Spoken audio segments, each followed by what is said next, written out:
Hey everyone, I'm Allison. And I'm Bryce, and we're Better Half Reviews. And today we are looking at Forbidden Island. It's designed by Matt Leacock, the art is by C.B. Conga, and the publisher is Gamewright Games. So in Forbidden Island, you've landed on this island.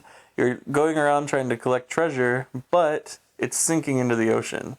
So you need to get that treasure fast before your island disappears. Better get to that helicopter quick.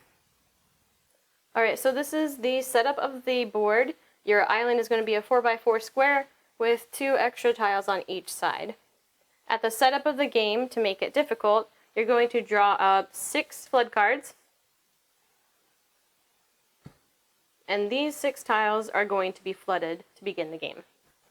So the Temple of the Sun card, you flip over the matching tile, and that floods it.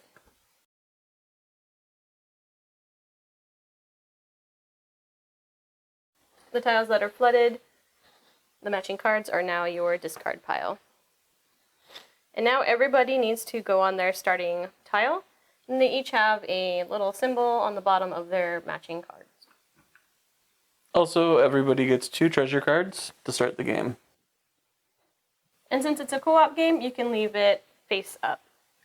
So your player card with your player power also has your player aid on the back.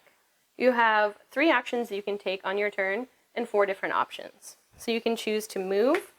You can move orthogonally, up, down, left, or right. So I could go 1, 2, 3. Or another option is shore up.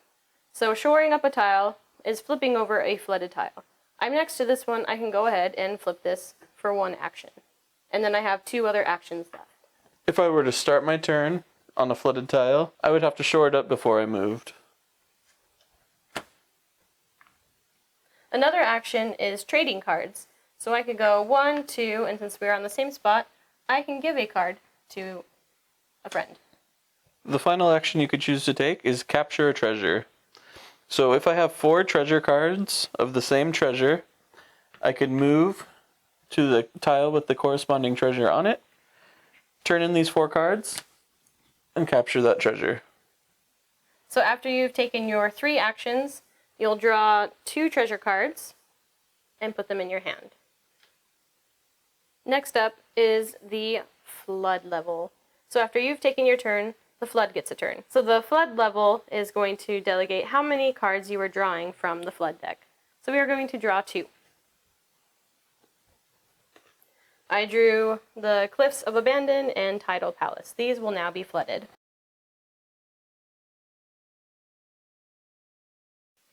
Something to note, when a tile is flooded, you cannot move onto it. You would have to shore it up first before you can move there. So say I take my turn, 1, 2, 3. I now draw 2 cards. I got a helicopter lift, which is something that can help you move around the island or also win the game. And I also drew a water rise card. This is what's going to throw the twist in the game.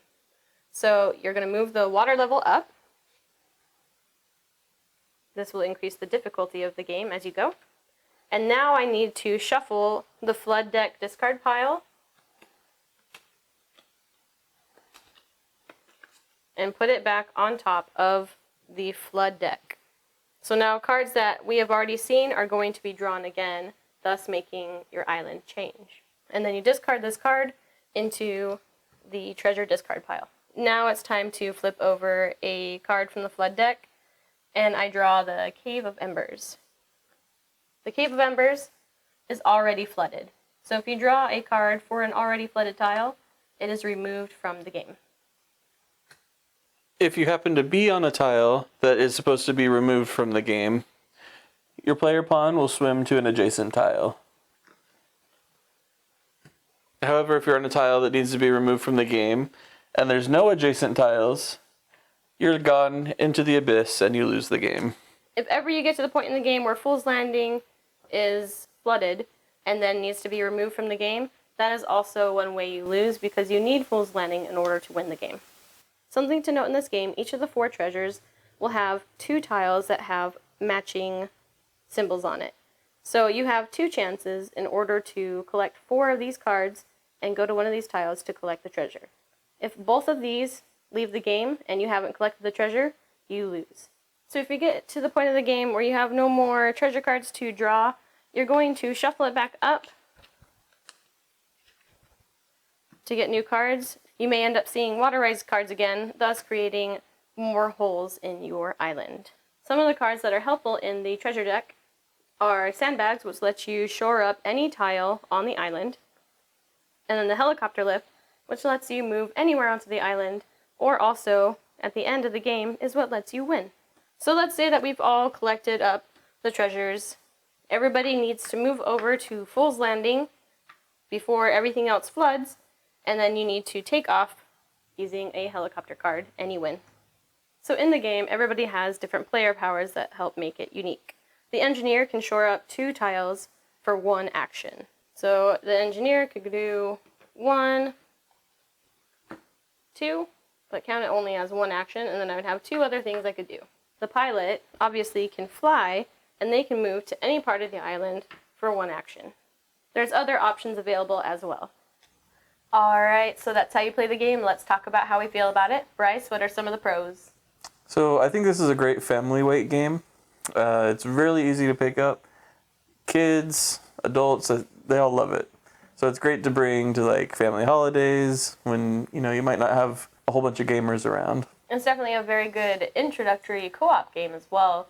And I think it's good for introducing to the non-gamers because it kind of helps you discuss different strategies, and it can help them kind of get in that thinking mode of hobby games. So I feel like this is a really good introductory game for them. Definitely. And along with that, it is very beautiful to look at. The art looks really cool on the cards and the tiles, and the treasure pieces that you're hunting for are so cool. Like, this is one of the first games that I think that we had that had like really cool little 3D pieces, and I'm like, sweet, look at this treasure, I found this treasure, and it's so cool. Yeah, it makes it really cool to like go and pick up the treasure, and you have this like kind of weighty little thing that you're like, oh wow, this is kind of neat and nice, and have it next to you while you play or whatever. So yeah, and as soon as you start collecting a couple of them, you start playing with them and stacking them up. But anyway, something else that I like about this, it's not in the official rules or anything, but on Board Game Geek, there's people who have set up like different layouts that you can do. So if you want it to be more challenging or just a little bit different, I have yet to try those, but I think it's a really cool idea, so I might give that a try sometime. with that said, so one of my cons for the game is that it kind of does have some limited replayability, at least in the base game. You do have some different player powers that do different things, and you can try different strategies. And the deck's not always going to be the same, but it feels like after you play like a good number of games, you're like, okay, this is the same thing over and over again. That is true. But yeah, so if it starts to feel a little bit samey, maybe go try out some of those different layouts. So I'm glad you brought up the player powers. I really like that because it helped you work together in different ways where it's like, oh, wait, no, I can move diagonally, so how about I try to go over here and get that treasure, and you can stay over here. And they're like, no, I can like jump over here. Like, so it's just really cool where you can like work together with different powers and different abilities. And I think that it's challenging, especially for the younger kids when you're playing it, because the island is literally sinking in front of you. So it's disappearing on you, and you can kind of feel that like amp up throughout the game where you're like, oh no, we need to hurry. Don't let them leave on that piece because it's going to flood. And then it floods away. It's just really cool. Moving back over to the cons, there's one other thing that can happen, especially in co-op games, and this one has it too. There can be a runaway alpha player. So, Especially for playing with newer people that haven't played this before, and the alpha player just wants to just tell everybody what to do because they know the strategies and have played it 100 times. yeah, so that's one thing you want to watch out for. But like, I understand kind of being like an alpha player when you're showing non-gamers the game, but when they continue to do that, you're like, I'm just going to do what I want, please, okay? My con is that it's in a tin. I mean, like, it's fine, but if it gets, like, bent in a little bit, then the lid won't close really well, and they're kind of awkward to stack on other games, so not a big deal breaker, but it's like, it's a tin. It doesn't bother me, but I see your points. And especially when the little ones are attracted to shiny tin games, they pull them out all the time. That's why they get put up high. Okay, so I think it's a really great introductory game, especially for gamers and non-gamers alike. And I think it's a lot of fun, and it looks really pretty on the table. I agree. If you're looking for a game to be able to play with, say, family or friends who might not necessarily be gamers, but you want to introduce them to something, this is a good game to pick up. All right, so that's all we have to say about this game. Make sure to like and subscribe so you can see more of our videos, and we're also posting daily on Instagram as well. I'm Bryce. I'm Allison. And we're Better Half Reviews. Happy gaming! Have fun.